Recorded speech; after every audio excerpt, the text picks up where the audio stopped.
Welcome to the dance studio where all the magic happens. Which part do you want to do? So in this video, we'll be showing you all of these stuff. Like all of those stuff. What to wear, what not to wear, what to bring, some hazards, emergencies, some warm-ups, some warm-downs, and what is that? Being healthy. Benefits of being healthy. Tied up when you're dancing, and you're wearing comfortable clothes, such as track pants and your shirt. Make sure you're wearing the correct shoes, such as if I'm doing hip hop, I'm wearing sneakers. If I'm doing jazz, I'm wearing jazz shoes. Keep your jewelry to a minimum, so know lots of bracelets, and make sure if you're wearing earrings or a necklace that they're secure. What to bring? Make sure you've always got your water with you. You need to stay hydrated. And if during a class or a performance, make sure you've got a snack with you, like a muesli bar. It'll be high in carbs and sugars, so you need to stay energized. Make sure that when you come to dance class, your phone is not on your body and instead is in your bag. In dance, there's a lot of tripping hazards. Like a lot of hazards that you need to look out for when you're like in the studio.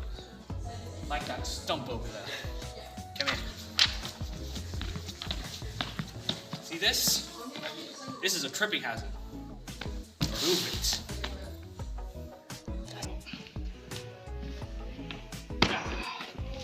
Plop it down somewhere safe.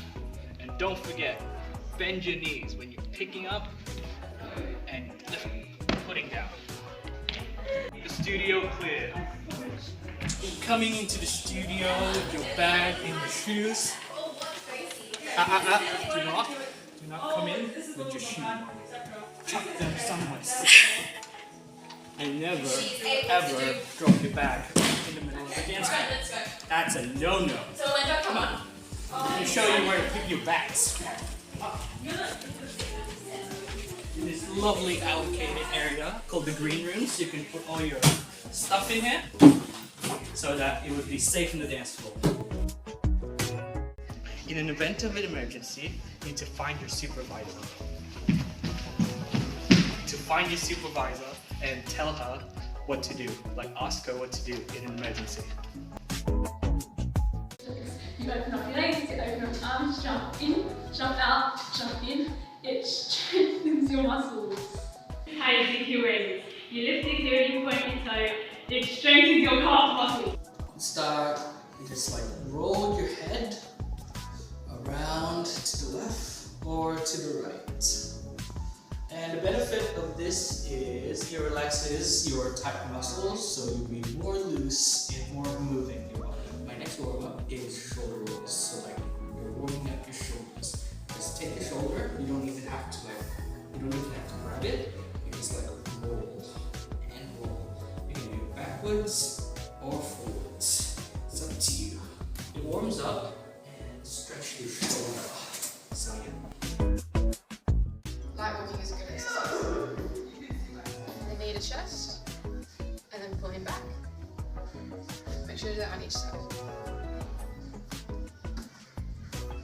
Another stretch is the butterfly sit. This will help increase flexibility in your groin and your muscles.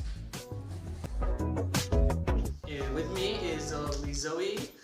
So she'll be talking about some of her experiences with dance injuries. So like, what kind of injuries have you experienced? So my most prominent injury, most recent one actually, I had a really bad ankle injury, and every time I would go on my ankles or use my weight properly but not dance on my ankles properly, they would roll around and they'd be really weak and unstable because I figured out that I got fitted the wrong size for a pointe shoe. They were really narrow for my feet and I just got used to the pain and I'd been dancing on them for over a year. And then when I got refitted at a different place, they told me that my pointe shoes were really narrow and my ankles were really weak and unstable. And because of that, I had lots of ankle injuries, and eventually it moved to my left knee, so that got really bad as well. But I got refitted and I got fixed. Oh, that's nice. So, how did you manage the pain? Did you have some compression? Yeah. Did you, So for a bit of time, I had a compression bandage on my knee, my left knee, and for basically, I think it was a a month straight, I had to tape my knee and both my ankles. But yeah, that really hurt. So, what are your like advices to the future dance crew for like when they ever like get hurt? Like, what do you want to tell them? Yeah, so anyone that's a dancer would know how easily and how crazy dance injuries can be and how long and prominent they can be. But my advice is to just really think about the shoes that you're wearing, and you gotta, as soon as you get them, you're like, okay, does this shoe work for me? Is this too narrow? How does it feel? And that's just for shoe injuries. But make sure you take care of yourself and ice your knees and your ankles, and you'll be alright. Okay. The purpose of a health diet, it protects you against many chronic non-communicable diseases such as heart disease, diabetes, and cancer. Effects of alcohol and smoking. Wheezing could be the first observable sign of emphysema or chronic bronchitis. Yeah. With chronic bronchitis, small particles in tobacco smoke irritate your airways and create a buildup of mucus. This causes you to cough and wheeze. Strategy, exercise, and support. Don't be worried, and repetition. Videotape yourself practicing. Challenge yourself. Squats and lunges are the best way for dancers to strengthen their thighs, legs, and butt. Two-dimensional and bounded by the points of contact of the body with the ground. Effects of eating disorders and psychological stresses. Eating disorders are serious health conditions that affect both your physical and mental health. These conditions include problems in how you think about food, eating behaviors. These symptoms can affect your health, your emotion, as well as the ability to function in. So when someone is injured, we use the term RICE. So RICE stands for R, which means rest. Rest yourself, isolate yourself from the dance studio. Do not attempt to like join in after getting injured, because it might like affect the injury much worse. I, which is ice packed, common sense, put ice on the injury to avoid swelling. C, which is compression, it's like almost the same as ice. You apply pressure to the injury to avoid more swelling or like to increase the injury. And E, elevate, which is like elevating the injury.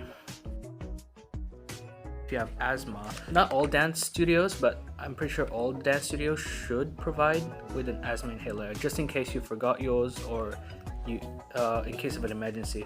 Always bring an inhaler with you.